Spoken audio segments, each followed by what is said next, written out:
And let me make something crystal clear. I never said Jeffrey Epstein didn't traffic other people, other women, and they're not other victims. This is the investigation we were given from 2006, 7, and 8, and the search warrants from 2006, 7, and 8. That's what we're working with. Well, wait, have you released all of the stuff that the FBI has seized from Epstein's house? The computers, the emails, the file cabinets, the documents? What about the financial records? Have you released all of that? Everything the court has allowed us to release. Which court are you talking about? 3 separate federal courts have come in and said... We're talking about the evidence you've got. It's got nothing to do with what those courts have. Do you have any idea how the law works? Wait, do you want me to break the law in a federal judge's order? No, I want you to follow your own word, Director Patel. You said up there it was under the direct control of the FBI director. He had the black book. Everything I have direct control over, Director Patel, complete your sentence. You said everything. We're releasing. Much more has come out in the days since the American people and Congress have been demanding it, but it's coming out in dribs and drabs. Why don't you just release the entire file as you promised to do? I literally just told you, there are multiple federal court orders. I'm not going to break the law to satisfy your curiosity. You didn't join us when we filed court to release the court orders. You could have. A hush fell over the courtroom the moment the judge leaned forward, fixing Kash Patel with a stare so sharp it instantly shifted the energy in the room. The warning came quietly, without theatrics, without raised voices, but somehow it landed harder than a shout. "If you continue withholding the documents," the judge said, each word deliberate, "I will have you taken into custody immediately." Even though this is a fictionalized scenario, the tension feels real enough to cut with a knife. Attorneys froze mid-motion. Reporters forgot to blink. You could almost feel the oxygen thin as everyone realized the nation's top law enforcement figure had just been placed one step away from arrest. No one expected the showdown to escalate this far, this fast, and yet here it was. Blunt, unavoidable, and impossible to ignore. Kash Patel held himself upright, but something in his expression flickered just enough for the room to sense the weight pressing down on him. He tried to compose a response, something measured, something that would sound like control, but the judge had already decided he'd heard enough half-answers.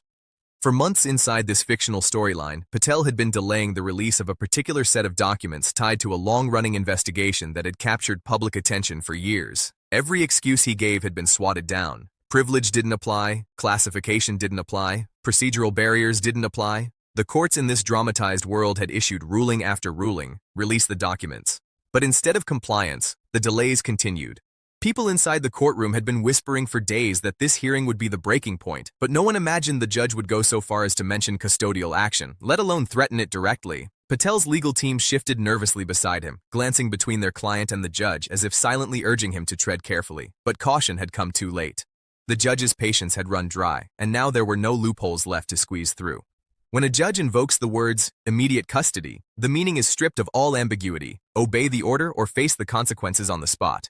The question lingering in everyone's mind was simple. What exactly was Kash Patel holding back, and why had this escalated into a near arrest? The documents at the center of this fictional conflict weren't ordinary files. They were internal investigative materials, digital records, memos, and communication logs tied to a fictionalized set of inquiries that the public had been demanding transparency on for years. Inside this dramatized world, these files were the kind that spark endless speculation.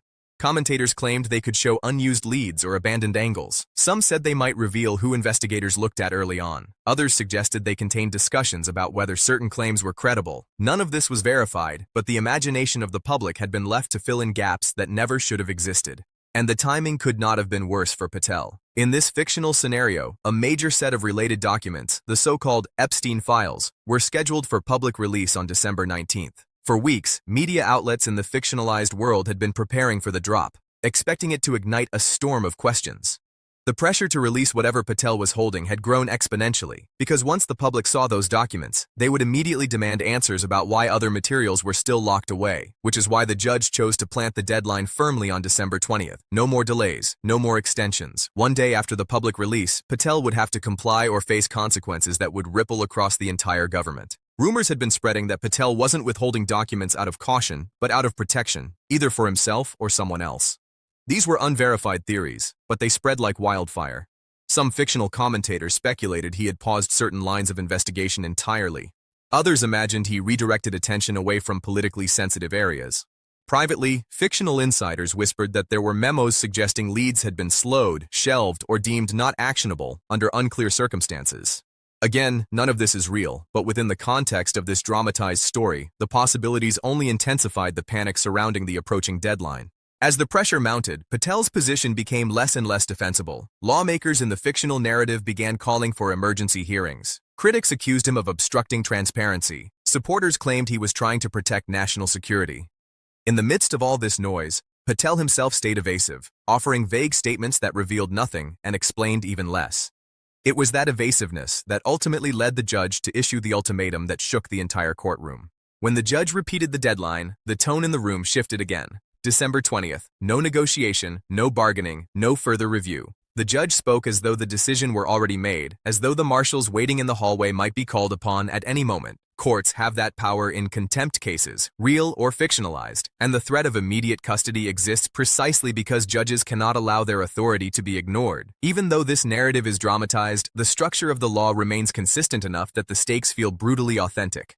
As Patel listened to the judge clarify that criminal contempt carries the possibility of instant enforcement, his face remained steady, but the tension in his posture betrayed the storm building behind his eyes. His legal team whispered urgently, but he barely moved. The weight of the order hung over him like a visible force. If he complied, the documents might expose missteps or political pressure. If he didn't, he could find himself in custody within minutes. Neither option offered safety. Neither offered dignity. The fictional political system in this story reacted instantly. News networks cut into their broadcasts. Analysts speculated about government stability. Opposition leaders framed the situation as a crisis of accountability. Supporters of the administration scrambled to defend Patel, while critics argued this was proof that transparency had been stifled from the very top.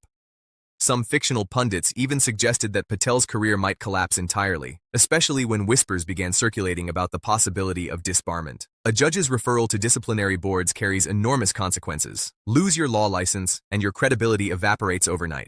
But Patel's immediate concern wasn't his long-term career. It was the next 72 hours. If the fictional Epstein files released on the 19th deepened public demand for answers, he would walk into the December 20th hearing with no room left to maneuver. And if he continued to resist? The judge's warning rang like a bell no one could unhear. Immediate custody. No hearing, no delay. One refusal, and marshals stepped forward. Political allies in this fictional storyline grew increasingly nervous. Some questioned whether Patel should step aside temporarily. Others whispered about whether the administration should distance itself from him entirely. Still others floated the possibility that Patel might resign, offering an exit before the December 20th showdown forced one upon him, but resignation would not shield him from contempt. It would only remove him from his position moments before consequences landed. Meanwhile, in the fictional public sphere, the narrative grew more intense. Comment sections, talk shows, and online threads speculated wildly about what the documents might contain. Some imagined they showed early investigative misjudgments. Others thought they might tie political figures to certain allegations. None of it was confirmed, yet the speculation itself created a sense of unraveling tension. People wanted clarity, they wanted transparency, and whether they supported or opposed Patel, they wanted to know why he was willing to risk custody rather than release the materials. In private, within the dramatized storyline, Patel faced an agonizing decision. Comply and risk political and personal fallout, or resist and face the most public form of humiliation, being taken into custody under the glare of cameras waiting outside the courtroom. Every option carried a cost, every path led to a storm, and behind the scenes, fictional staffers scrambled to prepare for any outcome. They drafted statements, contingency plans, legal motions, and strategies for each possible scenario. None offered comfort. The fictional president, though not named here, loomed like a shadow over the situation. Some fictional advisors speculated that Patel's delays were meant to protect the administration from political embarrassment. Others believed he was acting out of caution rather than loyalty. But as the judge's ultimatum surged across the airwaves, it became clear that no political figure could defend him without absorbing the backlash themselves. Any attempt to intervene would only deepen suspicions. As the hours passed, the December 20th deadline grew closer, and the fictional country held its breath. Commentators described the moment as unprecedented. Younger legal analysts admitted they had never seen a scenario like this. Older experts said it resembled courtroom showdowns from decades past, but even then, the stakes had been lower. Never before had such a high-ranking official been placed inches away from immediate custody in such a publicly charged way, at least not in this dramatized storyline. The fictional Department of Justice faced its own crisis. Officials debated whether they would have to step in if Patel refused to turn over the documents. The judge's order applied to him directly, but the implications stretched far beyond. If he resisted and was taken into custody, someone would have to assume authority over the release process. If he complied, they would have to manage the fallout of whatever the documents revealed. Either way, chaos awaited. Meanwhile, the fictional media amplified every angle.